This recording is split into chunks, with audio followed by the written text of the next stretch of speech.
obrigada pela curtida, por compartilhar, já por se inscrever no canal, por apoiar lá no apoia.se/vivs. Muito obrigada. Como eu sempre falo, sem vocês, nada disso aqui faz sentido.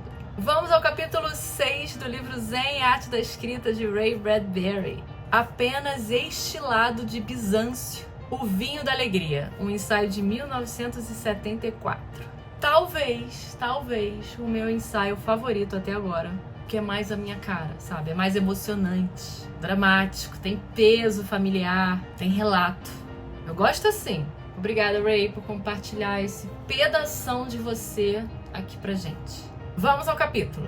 O Ray faz uma analogia aqui que eu amei, cara. Quando a gente é iniciante, a gente tende a espancar uma ideia. A gente bate nela, a gente sacode. A gente faz tudo para trazê-la à existência sem perceber que esse tratamento carinhoso faz qualquer ideia não aguentar o tranco, obviamente, e morrer.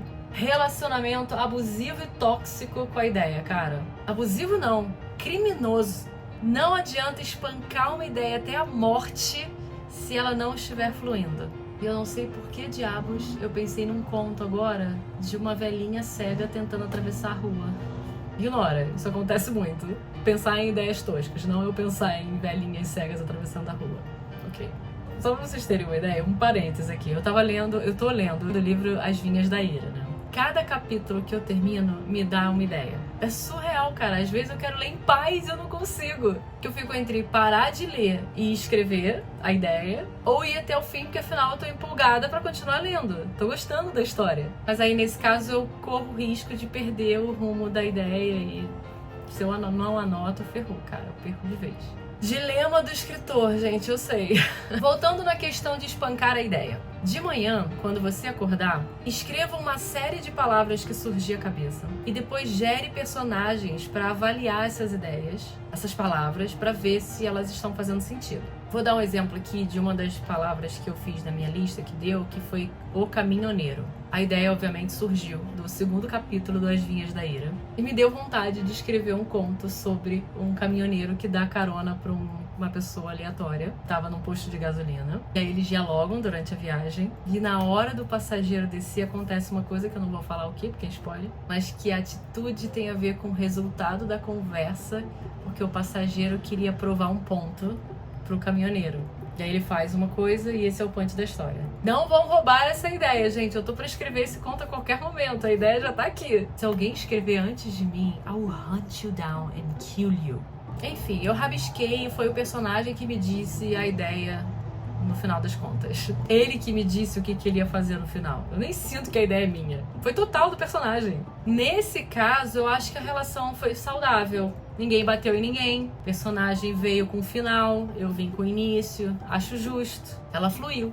Mas poderia não ter fluído, como foi o caso da segunda ideia que eu tive lendo As Vinhas da Ira. Foi influenciada pelo terceiro capítulo do livro. A ideia era escrever sobre uma tartaruga viciada em adrenalina. Ela vai pro meio da estrada pra ser atropelada pelos carros, porque aí no último segundo ela se protege, aí tudo bem. Mas ao mesmo tempo, ela é arremessada pra longe. E aí por alguns segundos ela consegue viver essa adrenalina na hora do voo. E aí ela cai, se recupera e volta pro meio da estrada pra fazer tudo de novo. Fala sério, cara, essa ideia é muito magnífica. Eu ia fazer uma coisa mega poética dela pensando as coisas e raciocinando durante esse caminho até a estrada. É espetacular, vai! Só que eu sinto que eu teria que bater muito nela pra espremer um suco daí. Eu acho que não rola, não. Não sei, vamos ver. Eu só não posso espancar a ideia. Olha, essa é ainda mais original, hein? Se eu pegar amanhã no Amazon algum conto, alguma história sobre uma tartaruga viciada em adrenalina, meu irmão, meu advogado é nível Better Call Saul, cara. Isso aqui vale como registro de direito autoral. Nem quero ninguém pegando essa ideia da tartaruga com adrenalina. Com ou não, viciada em adrenalina. Com também. Maluco, até parece que alguém vai querer roubar a ideia de uma tartaruga viciada em adrenalina. Sério. Tem que ser muito, mas muito arrogante pra achar que essa ideia vale alguma coisa. Aí corta pra daqui a 10 anos. Ah, escritora que ficou famosa com um livro sobre uma tartaruga na estrada que era atropelada, viciada em adrenalina. Isso vale para todos os escritores, hein? Às vezes a gente fica muito preocupado com as nossas ideias, se vão roubar, se a gente não registrou antes de passar para um amigo, antes de colocar na Amazon. Relaxa. Goosefraba. Respira. Às vezes a sua ideia não é tão legal assim. Você manda para um amigo, você manda para alguém de confiança, que você sabe, né, que não faria esse tipo de coisa. Mas vamos combinar que isso normalmente não acontece.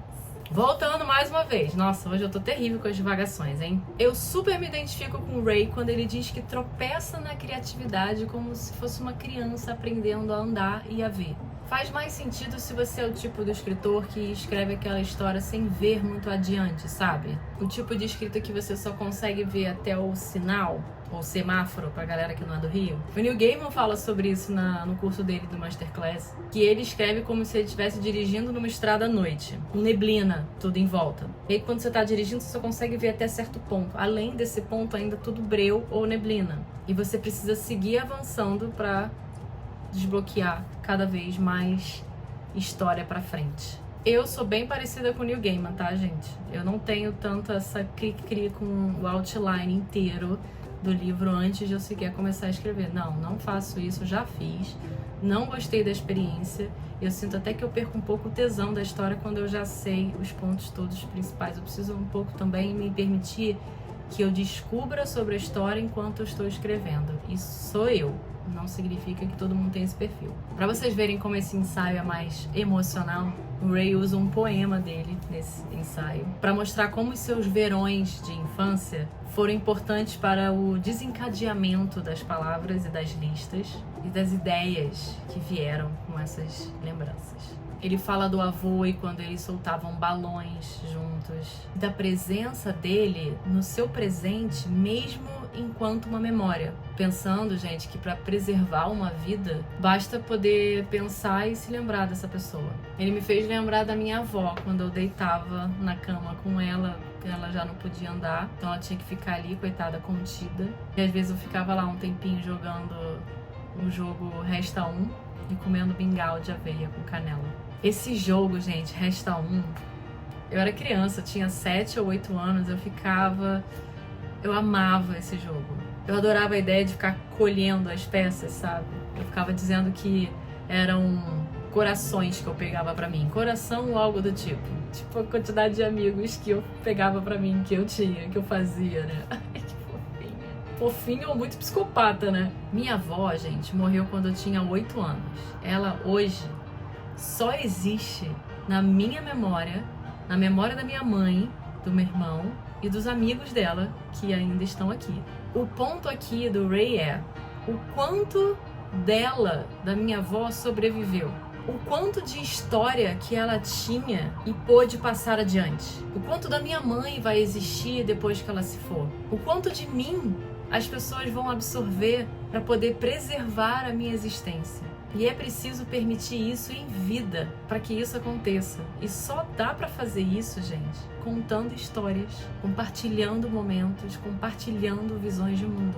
Infelizmente, eu lembro muito pouco do que minha avó contava para mim. Ainda que eu tivesse 8 anos e eu ainda tenha bastante memória dessa época, mas minha mãe lembra e ela já compartilhou bastante coisa sempre que possível. Então, já é alguma coisa que eu posso preservar da minha avó.